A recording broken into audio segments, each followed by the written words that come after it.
Hey guys, welcome back to my YouTube channel. Last video में हमने neuron complete किया था। इस वीडियो में हम लोग सेंट्रल नर्वस सिस्टम के बारे में पढ़ेंगे। तो जैसा कि मैंने आपको बताया था इंट्रोडक्शन क्लास में कि जो सेंट्रल नर्वस सिस्टम होता है वो हमारे सेंट्रल एक्सिस में जो नर्वस सिस्टम के ऑर्गन्स या पार्ट्स प्रेजेंट होंगे उनको हम किस में इंक्लूड करेंगे? सेंट्रल नर्वस सिस्टम में। एक स्पाइनल कॉर्ड है जो वर्टिब्रल कॉलम के अंदर जो कनाल है उसमें प्रेजेंट है, तो वो एक सेंट्रल नर्वस सिस्टम का पार्ट हुआ। और जो ब्रेन है वो सेंट्रली लोकेटेड है, तो वो क्या हो गया? सेंट्रल नर्वस सिस्टम का पार्ट हो गया। तो आज हम लोग पढ़ेंगे ब्रेन के बारे में। तो ब्रेन जो होता है वो इंटेलिजेंस का सबसे हाईएस्ट सेंटर होता है हमारे बॉडी में। जितने भी कमांड्स होते हैं, जितने भी बॉडी फंक्शन करता है, नॉर्मल फंक्शंस नॉर्मली, तो उनका कमांड कहाँ से आएगा? या तो स्पाइनल कॉर्ड से आएगा, नहीं तो ब्रेन से आएगा। तो आइए हम लोग ब्रेन के बारे में पढ़ते हैं। तो ब्रेन क्योंकि इतना इम्पॉर्टेंट ऑर्गन है हमारे बॉडी में, तो इसका प्रोटेक्शन भी बहुत ज़रूरी है। तो प्रोटेक्शन आइए हम लोग पहले पढ़ लेते हैं कि ब्रेन कैसे प्रोटेक्टेड होता है। तो सबसे पहले जो ब्रेन होता है वो एक बोनी बॉक्स में से प्रोटेक्टेड होता है। ठीक है, बोनी बॉक्स से प्रोटेक्टेड होता है, जिसको हम लोग क्या बोलते हैं? क्रेनियम। ठीक है, तो सबसे बाहर एक बोन्स का प्रोटेक्शन होता है, नाम क्या है? क्रेनियम। अब अगर हम लोग ब्रेन के लेयर्स को देखें, क्रेनियम के बाद भी 2-3 लेयर्स होते हैं जो ब्रेन को प्रोटेक्ट करते हैं। तो जो सबसे पहला लेयर होता है, हम लोग बाहर से अंदर की ओर पढ़ रहे हैं, मतलब क्रेनियम के जस्ट अंदर, फिर उसके बाद से ब्रेन शुरू होता है। ठीक है, तो ब्रेन जो क्रेनियम के अंदर का लेयर है, सबसे फर्स्ट लेयर, उसको हम बोलते हैं ड्यूरा मैटर। ठीक है, सबसे बाहर। दूसरा क्या है? Arachnoid layer. और थर्ड क्या है? पाया मैटर। ठीक है, कहने का मतलब कि बाहर से तो बोनी बॉक्स से प्रोटेक्टेड रहेगा ही। बोनी बॉक्स के बाद क्या होगा? एक ड्यूरा मैटर नाम का लेयर होगा। उसके बाद क्या होगा? एक एरेक्नोइड लेयर होगा ड्यूरा मैटर के नीचे। और सबसे लास्ट में कौन सा होगा? पाया मैटर होगा। तो ड्यूरा मैटर थोड़ा थिक फाइब्रस लेयर होता है, हार्ड होता है। ठीक है, उसके बाद एरेक्नोइड लेयर है। और जो पाया मैटर है वो बिल्कुल ब्रेन से चिपका हुआ होगा। सपोज अगर हम लोग सेरिब्रम के स्ट्रक्चर को देखें, हम लोग आगे पढ़ेंगे, तो वो रीजेस और ग्रूव्स में बटा हुआ होता है। कहने का मतलब उसमें कुछ रीजेस होते हैं और जो ग्रूव्स होते हैं, डिप्रेशंस होते हैं, कुछ उतार चढ़ाव जैसे होते हैं, ऐसे गया फिर अंदर डिप्रेस हुआ, फिर ऐसे उठा, फिर रिज हुआ, फिर डिप्रेस हुआ। तो अगर हम लोग सेरिब्रम के स्ट्रक्चर को देखें,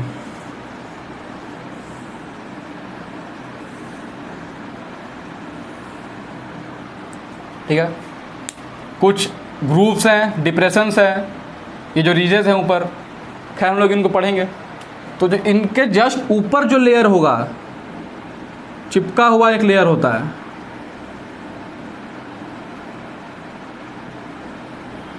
ठीक है, ये क्या होगा? पाया मैटर होगा। अब ये तो पूरा चिपका हुआ है। पाया मैटर के जस्ट ऊपर क्या होगा? एरेक्नोइड लेयर होगा एक। ठीक है, एरेक्नोइड लेयर है। और फिर एरेक्नोइड लेयर के ऊपर जो सबसे टफेस्ट जो लेयर है वो क्या है? Dura mater. तो ड्यूरा मैटर किसके ऊपर होगा? एरेक्नोइड के ऊपर।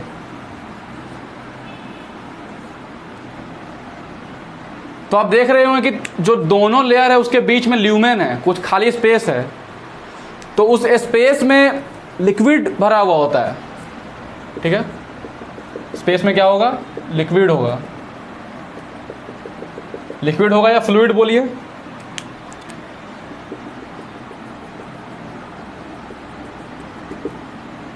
ठीक है, ये क्या है? पाया मैटर है।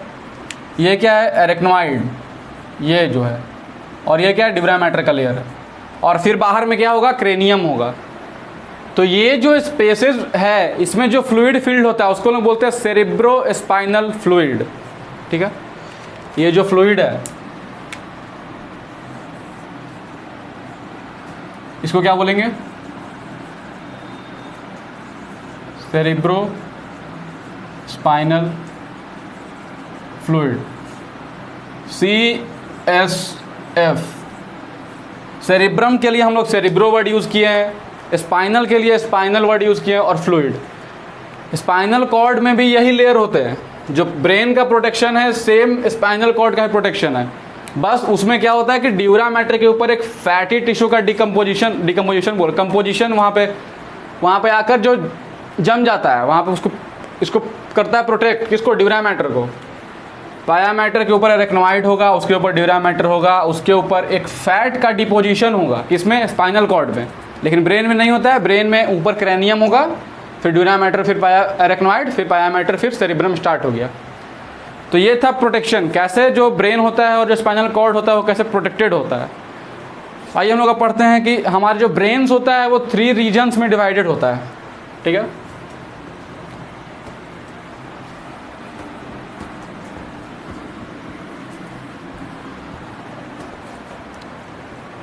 जो ब्रेन है वो 3 रीजन्स में डिवाइडेड होगा।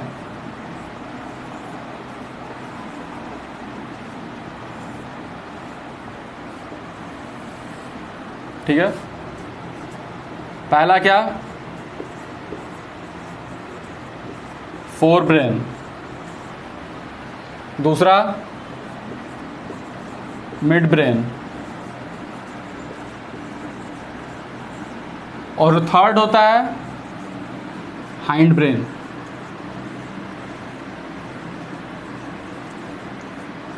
ठीक है,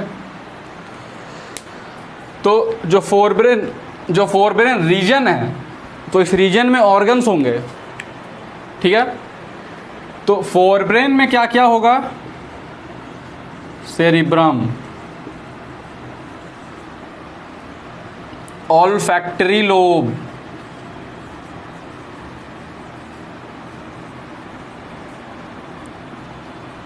ठीक है, हाइपोथैलेमस,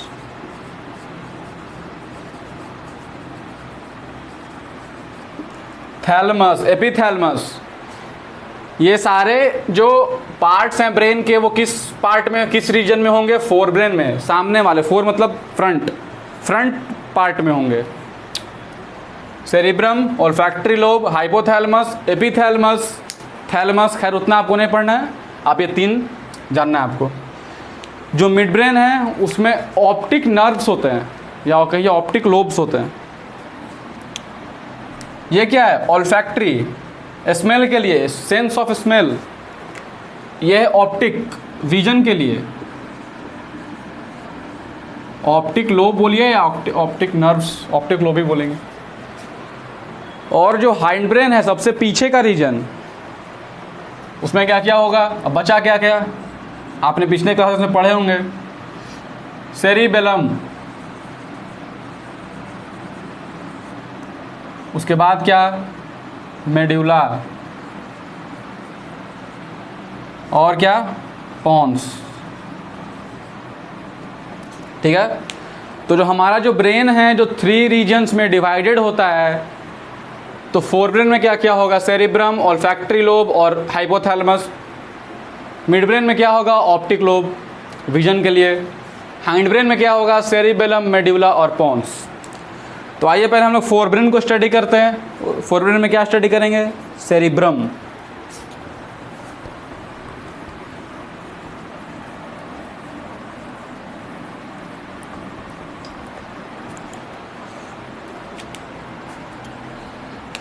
ब्रेन में क्या पढ़ेंगे? Fore brain. फोर ब्रेन में सबसे पहला जो है cerebrum.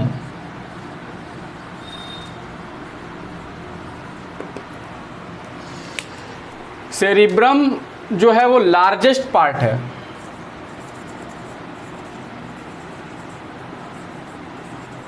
Largest part of brain.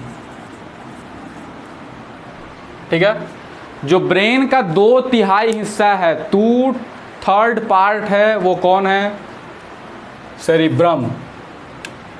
Largest part of brain, 2/3 part. ठीक है। जो ह्यूमन ब्रेन का जो वेट होता है वो कितना होता है? 1200 ग्राम्स टू 1400 ग्राम्स। ठीक है।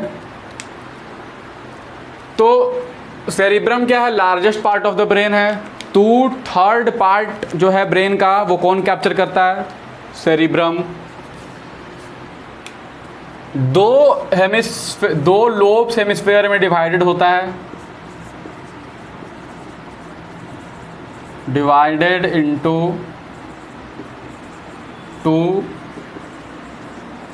हेमिस्फेयर्स। ठीक है। पहला जो हेमिस्फेयर होगा यह है सेरिब्रम। सपोज इसको सेंटर से काट दिए, कहने का मतलब सेंटर से डिवाइड हो गया दोनों साइड से, तो क्या हो गया? जो पहला हेमिस्फेयर है उसको बोलेंगे राइट हेमिस्फेयर, जो राइट साइड होगा।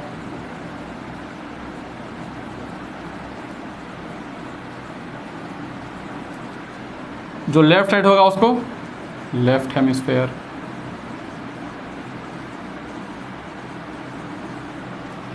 ठीक है। और ये जो दोनों राइट और लेफ्ट हेमिस्फेयर हैं वो अलग अलग नहीं होते हैं। ये एक टिश्यू से एक नर्व का ट्रैक्ट होता है, एक नर्व का पाथ होता है, वो इन दोनों को ज्वाइन करता है। तो right hemisphere and left hemisphere are connected by a nerve tract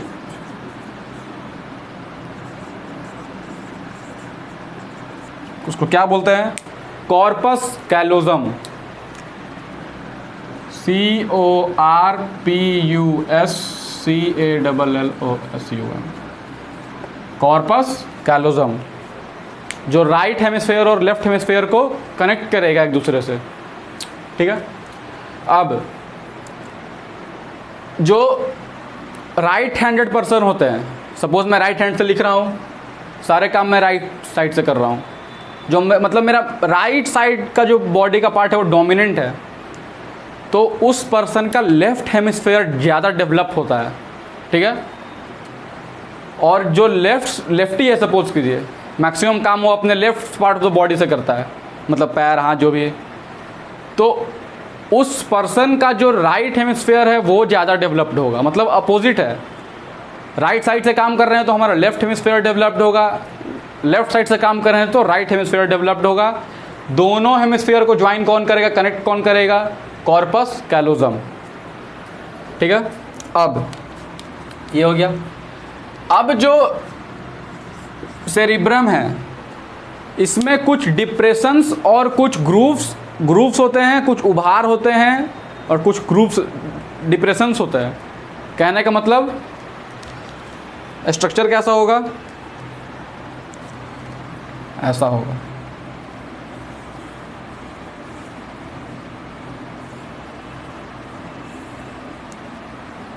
और हम इसको ऊपर से देख रहे हैं, सपोज कीजिए, तो ये डिप्रेशंस है, रिजेस हैं, ग्रूव्स हैं, रिजेस हैं फिर ग्रूव्स हैं। तो जो डिप्रेशंस है ये, इनको क्या बोलते हैं? सुल्साई, SULCI। और जो रिजेस हैं, जो उभार हैं, इनको क्या बोलते हैं? गायराई। गायरस और सल्कस। गायराई और सुल्साई क्या होते हैं? सेरिब्रम जो है वो रिजेस और ग्रूव्स, मतलब उभार होता है, फिर कहीं कहीं पे गड्ढा ऐसा स्ट्रक्चर होता है ताकि जो सरफेस एरिया है वो बढ़ सके। सपोज़ ये ऐसे रहता, इतना डिस्टेंस तो बच गया, लेकिन अब इतना अगर है तो इसमें क्या होगा? ज़्यादा न्यूरॉन्स होगा। ज़्यादा न्यूरॉन्स हो इसके वजह से क्या होता है? सेरिब्रम जो होता है वो रिजेस और ग्रूव्स बना लेता है। तो जो ग्रूव्स होगा उसको क्या बोलते हैं? सल्कस या सल्साई। और जो रिजेस होगा उसको क्या बोलते हैं? गायराई या गायरस। ठीक है। अब जो ब्रेन है इसमें जो बाहर की तरफ होगा वो होगा ग्रे मैटर। सुसाई पहले लिख लेते हैं क्या होता है। सल्कस आर द डिप्रेशंस, और ये क्या है रिजेज, मतलब उभार, जो स्ट्रक्चर है ये, और डिप्रेशंस क्या है ये वाला स्ट्रक्चर। अब हाँ हम लोग बात कर रहे थे किसके बारे में, ग्रे मैटर और वाइट मैटर के बारे में। तो ग्रे मैटर क्या होता है,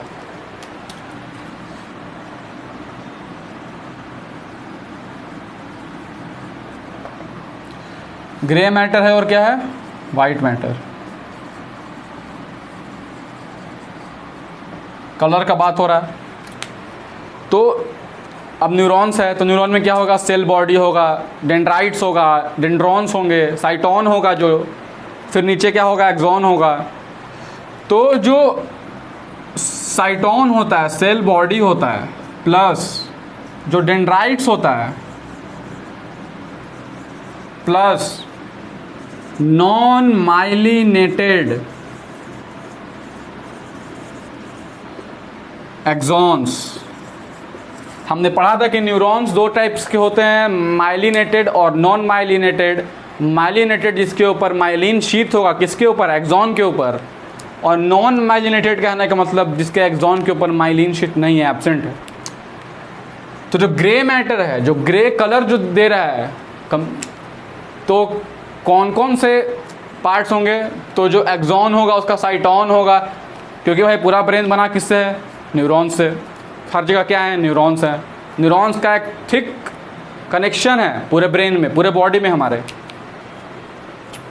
तो cyton, dendrites, non myelinated axons जो है वो मिलकर क्या बनाएंगे, ग्रे मैटर, मतलब ग्रे कलर देंगे। समझने का सिंपल बात जो है। और जो वाइट मैटर है ये देगा माइलिनेटेड एक्सॉन्स। बहुत सारे माइलिनेटेड एक्सॉन्स जब एक साथ आ जाएंगे, ज्वाइन कर लेंगे, ग्रुप बना लेंगे, तो वाइट कलर देंगे, तो उसको बोलेंगे वाइट मैटर। जो ग्रे मैटर है वो क्या है, तो अब एक्सॉन आ रहा है। एक्सॉन का काम क्या है, उस इम्पल्स जो साइटोन में जनरेट हुआ है, कहने का मतलब अगर हम लोग स्ट्रक्चर देखें तो ऐसा स्ट्रक्चर कुछ होता है। ये हो गया सपोज कीजिए एक न्यूरॉन का स्ट्रक्चर, ठीक है। तो हमने क्या पढ़ा था कि जो डेंड्राइट्स होता है यहाँ पे, वो आएगा, लेकर मैसेज आएगा, और इसका काम है इम्पल्स को फिर दूसरे एक्सॉन में पहुंचाना। अब भाई साइटोन ग्रे मैटर में है, डेंड्राइट्स ग्रे मैटर में है, तो जो मेन फंक्शन जो कैच कर रहा है इम्पल्स को वो कहाँ है, ग्रे मैटर में। तो ग्रे मैटर का काम क्या होगा, प्रोसेसिंग, कैलकुलेशन। आपको किसी ने बोला कि 1 + 1 कितना होगा, तो जो 1 + 1 2 होगा वो सोचेगा कौन सा पार्ट, ये, और उसको लेकर कौन आएगा उसको, ये, ठीक है। तो ब्रेन में जो ग्रे मैटर होता है वो आउटसाइड होता है, मतलब सेरिब्रम जो है उसको बाहर से कैसा दिखेगा, ग्रे, और अगर इंटरनल अंदर से देखेंगे तो कैसा दिखेगा, वाइट मैटर। और वाइट मैटर क्या होता है, इनसाइड होता है, इनर सरफेस पे होता है। लेकिन स्पाइनल कॉर्ड में जस्ट इसका अपोजिट होता है। देख लीजिए ये किसका बात हो रहा है यहाँ पे, ब्रेन का। लेकिन अगर स्पाइनल कॉर्ड में बात करें, वाइसे वर्सा, मतलब ग्रे मैटर अंदर होगा, वाइट मैटर बाहर होगा। क्यों भाई, क्योंकि वहाँ से बहुत सारा नर्व्स निकल रहा है। हमने क्या पढ़ा था, 31 पेयर ऑफ स्पाइनल नर्व्स होते हैं। तो जब नर्व बाहर की तरफ निकल रहा है तो एक्सॉन निकल रहा है।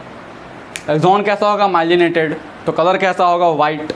अंदर सब सारा सेल बॉडी के तरह अंदर की साइड में है, तो कैसा होगा, ग्रे। तो ये हो गया आपका grey matter, white matter, spinal cord के बारे में। अब जो सेरिब्रम है वो कुछ लोब्स में डिवाइडेड होता है, ठीक है। आप इसको नोट कर लीजिए आप पहले।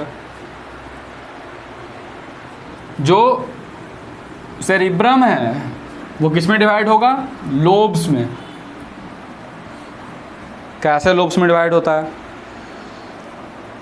कुछ लॉन्गिट्यूडनल या कुछ फीचर्स होते हैं, खैर आपको उतना नहीं पढ़ना है। जैसे राइट लंग होता है वो 3 रीजन्स में डिवाइडेड होता है, लेफ्ट लंग 2 रीजन में होता है। तो जो ब्रेन है, जो सेरिब्रम है, वो कुछ लोब्स में डिवाइडेड होता है, जैसे temporal lobe, occipital lobe, parietal lobe. तो जो लोब्स होते हैं, सपोज कीजिए कि ऑक्सीपिटल लोब है, तो ऑक्सीपिटल लोब है तो उसका काम क्या होगा? विजन का काम करेगा। वहाँ जो भी साइट से जो हम लोग देखेंगे उसका प्रोसेसिंग होगा उस लोब में। मतलब रीजन्स बटा हुआ है भाई कि सुनना होगा तो ये काम टेम्पोरल लोब है, तो टेम्पोरल लोब जो है तो वो ऑडिटरी का काम करेगा। आप ऐसे खड़े हो जैसे मैं खड़ा हूँ, मेरे फ्रेंड ने बगल से आवाज़ दी तो मैं तुरंत इधर देखूँगा कौन है भाई। अगर आवाज़ जाना पहचाना होगा तो, अब सपोज कि मेरा उससे झगड़ा हो गया, भाई हम देखेंगे ही नहीं, तुम जो करना है करो, जो बोलना है बोलते रहो। तो ये किसका काम है? टेम्पोरल लोब का। अब मैं देख रहा हूँ सामने, पढ़ रहा हूँ कोई चीज़, तो वो जो विजन से जितना भी प्रोसेसिंग हो रहा है वो किस लोब में होगा? ऑक्सीपिटल लोब में। तो जितना भी जो, अब हम लोग सेरिब्रम के फंक्शन के ऊपर आए, अगर स्ट्रक्चर तो हमने देख ही लिया, लार्जेस्ट पार्ट है, 2/3 पार्ट में 2 लोब में डिवाइड होता है, राइट हेमिस्फीयर, लेफ्ट हेमिस्फीयर। दोनों को जोड़ेगा कौन? Corpus callosum. कैसा होगा? नर्व ट्रैक्ट होगा एक जो जोड़ेगा दोनों को। गायराई सुल्साई होगा, रीजस ग्रुप होगा। क्यों होगा? ताकि सरफेस एरिया बढ़ जाए, न्यूरॉन्स ज़्यादा हो उसमें।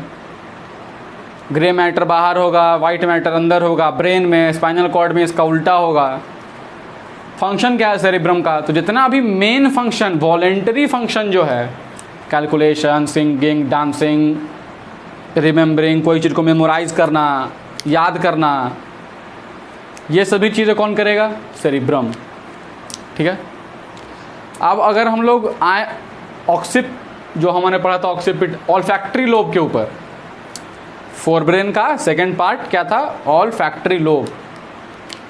तो वो सेंस ऑफ स्मेल का है। एक ऐसा फोरब्रेन रीजन है, उसमें एक ऐसा पार्ट है जो सेंस ऑफ स्मेल के लिए रिस्पॉन्सिबल है। हम लोग पढ़ रहे हैं किचन से कुछ अच्छा स्मेल आ रहा है, हाँ भाई वो बन रहा है, हम लोग के दिमाग में फिगर बन गया। तो उस स्मेल को कौन सेंस कर रहा है? Olfactory lobe. काम क्या है? Sense of smell. जो थर्ड पार्ट है हाइपोथैलेमस। दूसरा क्या था? Olfactory lobe. अब है हाइपोथैलेमस जो थर्ड पार्ट है। ऑल्फैक्टरी लोब आप बस इतना ही जान लो कि सेंस ऑफ स्मेल से होता है रिलेटेड, वो सेंस ऑफ स्मेल को पहचानता है। जो डॉग्स होता है, शार्क्स होते हैं, कुत्ते, जैसे कि दूर से ही पहचान लेंगे कि भाई उनका मालिक आ गया। या आपने कई मूवीज़ में देखा होगा कि डॉग्स जो होते हैं वो बहुत से चीज़ों को स्मेल कर उनके पीछे लग जाते हैं, कहाँ कहाँ गया है वो। तो उनका जो ऑल्फैक्टरी लोब होता है वो बहुत डेवलप्ड होता है। शार्क्स में भी वैसे ही होता है, हमारे में कम डेवलप्ड है लेकिन अच्छा है। जो थर्ड पार्ट है वो क्या है? हाइपोथैलेमस। तो जो भी रेगुलेशन होता है, जैसे थर्मो रेगुलेशन हमारे बॉडी में, टेम्परेचर का रेगुलेशन, वो कौन करवाएगा? हाइपोथैलेमस। हम लोग पढ़ेंगे एंडोक्राइन सिस्टम में कि जो मास्टर ग्लैंड है हमारे बॉडी का, जो सभी ग्लैंड्स का मालिक है, सभी ऑर्गन्स का मालिक कौन? ब्रेन और स्पाइनल कॉर्ड। सभी ग्लैंड्स का मालिक कौन? Pituitary gland. और पिट्यूटरी ग्लैंड का मालिक कौन? Hypothalamus, master of master. तो खैर आपको उतना नहीं पढ़ना, आप जान रहे बस कि हाइपोथैलेमस क्या करवाएगा? थर्मो रेगुलेशन, ठीक है। अब आते हैं किसमें? मिड ब्रेन में।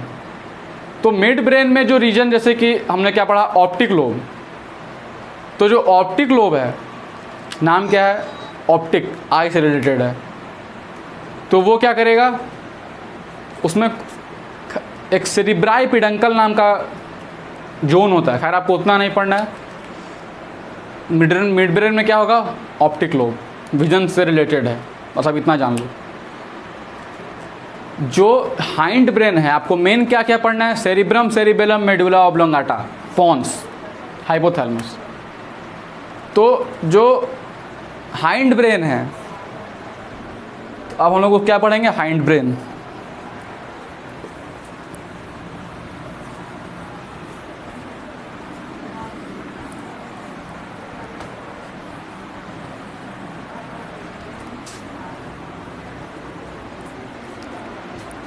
तो अगर हम लोग हाइंड ब्रेन को देखें,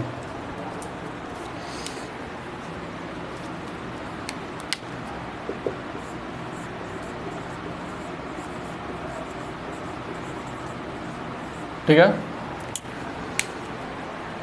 तो सपोज यहाँ से सेरिब्रम स्टार्ट हुआ, फिर यहाँ पे रीजन आया, फिर ये नीचे कंटिन्यू हुआ,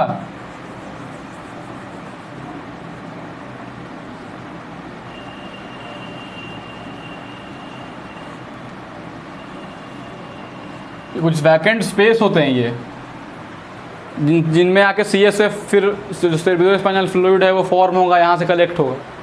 फिर आपको उतना नहीं पढ़ना है। और ये जो सीधा कंटिन्यू किया, और ये जो रीज़न है ये थोड़ा सा बाहर की तरफ बल्ज हो जाता है और फिर यहाँ से डिवाइड हो जाता है। खैर ये फिगर से आपको सही नहीं बना, समझ में नहीं आएगा, ऐसा ही आप समझ लीजिए। जो फोरब्रेन हुआ, ऊपर से देखेंगे तो कुछ नहीं दिखेगा, क्योंकि जितना भी पार्ट है, जो पोन्स है, हाइपोथैलेमस है, मेडुला ऑब्लोंगाटा है, सेरिबेलम है, वो सब नीचे है। अगर हम लोग ऐसे करके देखें ब्रेन को उठाकर, तो सभी ब्रेन ऐसे है। अगर हम लोग इधर नीचे से झांक कर देखें तो हमें सारी पार्ट्स, जो सारे पार्ट्स है ब्रेन के, वो दिखाई देंगे। तो और हम लोग लैटरल व्यू से देखें, सपोज मैं ऐसे खड़ा हूँ, मुझे कोई सामने से देख रहा है, इस साइड से देख रहा है, ठीक है, इस लोब को, इसको काट दिए, इसको हटा दिए, ये बचा, इसको सामने से देख रहा है। तो आगे क्या है, फोर ब्रेन, फिर क्या आया, मिड ब्रेन, और फिर आया हाइंड ब्रेन। तो नीचे फिर हाइंड ब्रेन जो आया, तो उसमें सबसे जो पहला पार्ट है, आइए हम लोग पढ़ लेते पहले सेरिबेलम के बारे में। सेरिबेलम क्या है, सेकेंड लार्जेस्ट पार्ट,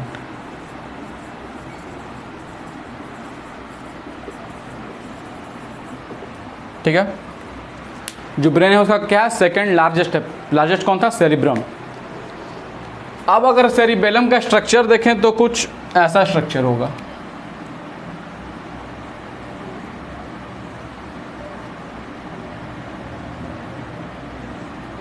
वो ऐसे निकला हुआ।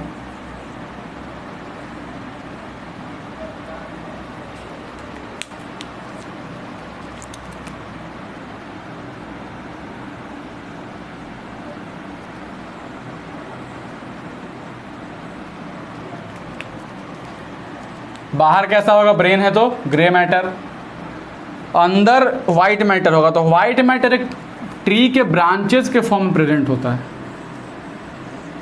इस फॉर्म में प्रेजेंट होगा, ठीक है। ये जितना रीजन है, ये सारा, ये कैसा है, ग्रे मैटर। लेकिन जो ये है पूरा रीजन, ये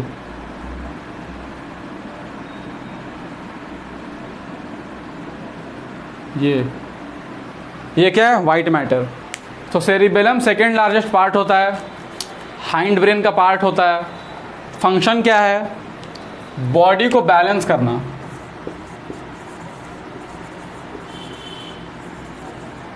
balances the body proper posture में। जैसे मैं चल रहा हूँ तो मेरा लेफ्ट हैंड आगे गया तो राइट हैंड पीछे जाएगा, फिर राइट हैंड आगे गया तो लेफ्ट हैंड पीछे जाएगा। ऐसे मैं सपोज करिए वॉकिंग कर, या हम लोग सभी लोग करते हैं। तो उस बॉडी पोस्चर को कौन मेंटेन करता है, सेरिबेलम, जो बैलेंस कर रहा है बॉडी को। कान ऑडिटरी के थ्रू भी जो सेरिबेलम होता है, ये दोनों मिलकर बैलेंस करते हैं। हालांकि हम लोग ब्रेन पढ़ रहे हैं तो हम लोग यहाँ किसके बारे में पढ़ेंगे, सेरिबेलम के बारे में। तो सेरिबेलम क्या है, पहले तो हमारा जो मेंटेनिंग जो बॉडी पोस्चर्स को क्या करेगा, मेंटेन करेगा।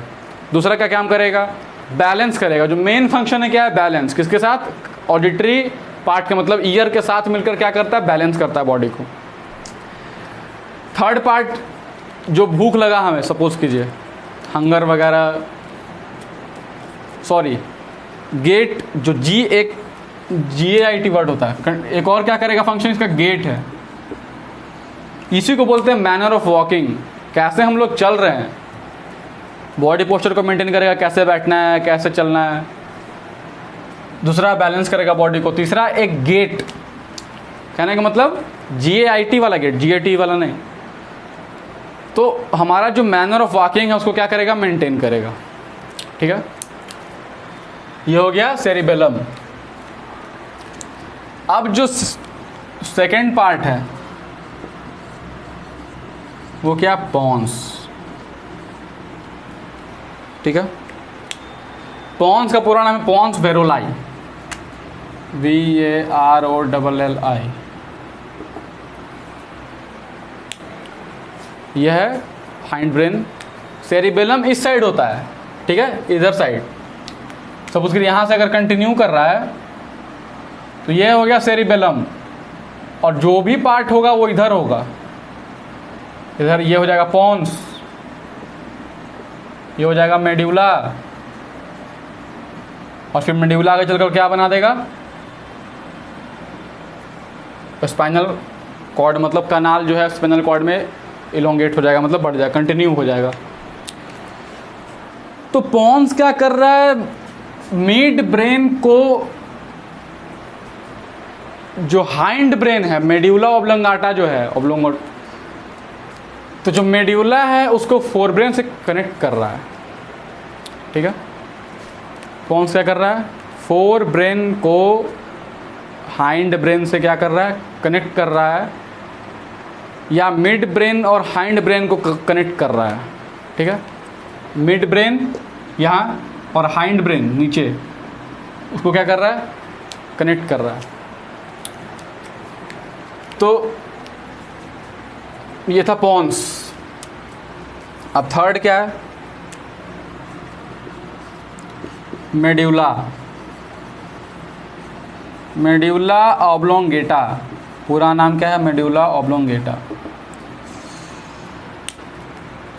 ये हमारे बॉडी के जितने भी इनवॉलेंटरी एक्शंस हैं जो हमारे कंट्रोल में नहीं हैं, अपने आप चल रहे हैं, जैसे हार्ट बीट, कॉन्ट्रैक्ट रिलैक्स कर रहा है, जो हमारा आँख जो है, प्यूपिल जो है,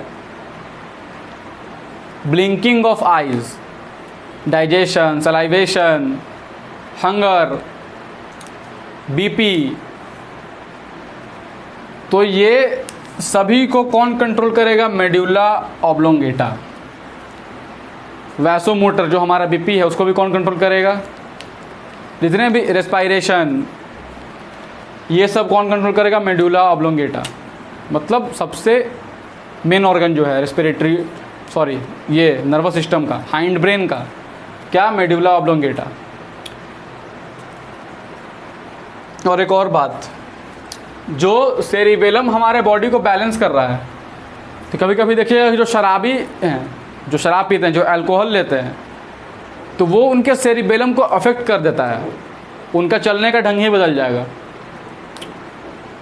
तो जो अल्कोहल होता है वो सेरिबेलम को क्या करता है, अफेक्ट करता है। यहाँ पर हम लोग लिख सकते हैं, अल्कोहल अफेक्ट्स सेरिबेलम। ठीक है, मेड्यूला ऑब्लोंगेटा क्या करेगा, कंट्रोल्स इनवॉलेंटरी एक्शन। कंट्रोल तो खैर होगा ही नहीं, लेकिन हम लोग लिख रहे हैं कि इसका फंक्शन क्या है, इनवॉलेंटरी एक्शन को परफॉर्म करवाना। ठीक है, तो सपोज किसी एक्सीडेंट में अगर जिसका एक्सीडेंट हुआ, सपोज उस पर्सन का मेड्यूला ऑब्लोंगेटा डैमेज हो जाए, तो उसका स्पॉट डेथ हो जाएगा वहीं पे, कोई मौका नहीं है बचने का, क्योंकि डाइजेशन रुक जाएगा, रेस्पायरेशन रुक जाएगा, हार्ट का बीट रुक जाएगा, ब्लिंकिंग ऑफ आइज तो खैर माइनर चीज़ है, तो अगर जब हार्ट ही रुक गया कहानी ख़त्म। तो यहाँ जो ये जो रीजन होता है इधर साइड, ये यहाँ पे मेडुला ऑब्लोंगेटा होता है, तो इस डैमेज कहानी ख़त्म। तो इनवॉलंटरी एक्शंस जैसे respiration, salivation, digestion, urination, urine discharge,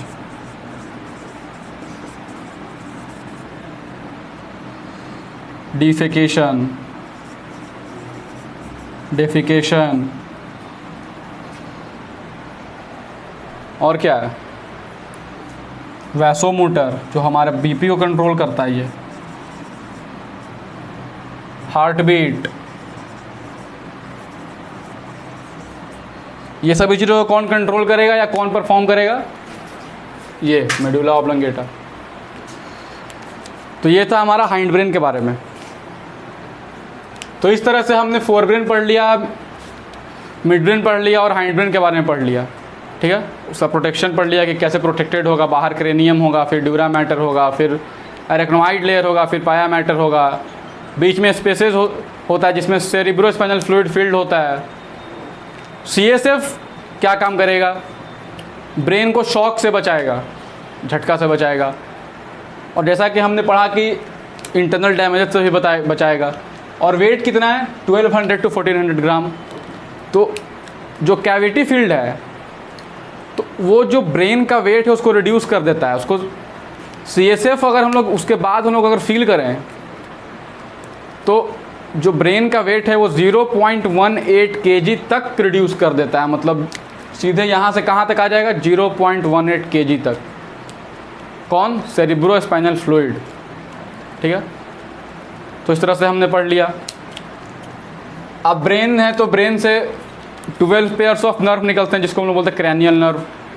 तो 12 पेयर ऑफ नर्व निकलेंगे जो मैसेज को पहुंचाएंगे। कुछ सेंसरी होंगे, कुछ मोटर्स होंगे, कुछ मिक्स्ड होगा। तो इस तरह से ब्रेन हमने कंप्लीट कर लिया। अब नेक्स्ट वीडियो में हम लोग क्या पढ़ेंगे, स्पाइनल कॉर्ड के बारे में, और एक और टॉपिक है जो है रिफ्लेक्स आर्क। तो तब तक अगर आपको ये वीडियो पसंद आया हो तो इसे लाइक करें, अपने फ्रेंड्स के बीच शेयर करें, और अगर आप इस चैनल पर नए हैं तो प्लीज़ चैनल को सब्सक्राइब करें। Thank you very much.